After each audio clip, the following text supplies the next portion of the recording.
If I'm in a studio on my own working and something happens, there is an observer.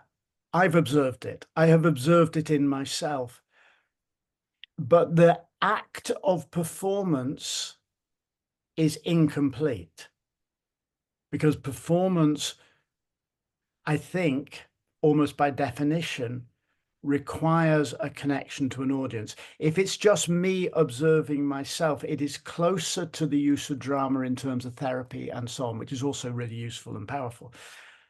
But performance is completed when a co-creation happens with an audience, by which I mean I do something, you watching it have thoughts and responses, and actually you make Hamlet in your mind stimulated by what I'm doing on stage. It's an act of co-creation. The bigger point about our obligation in some ways to go out into the world, I think however you do it, and certainly in anyone I coach or mentor these days, this is a sort of a starting point.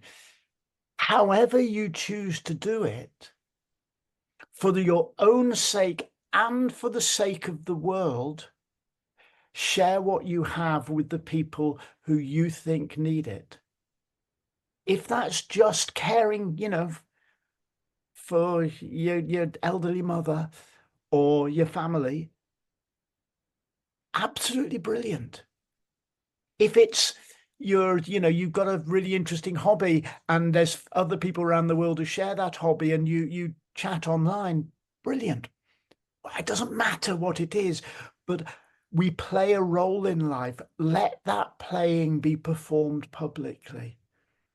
And there's many reasons why I think that's important. One of them is that I think that we are not fully human until we are in connection with others. I think that's just the nature of humanity.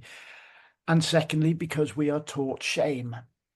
And when we are taught to come into the public domain, we are encouraged to move beyond the shame that many of us are taught from childhood.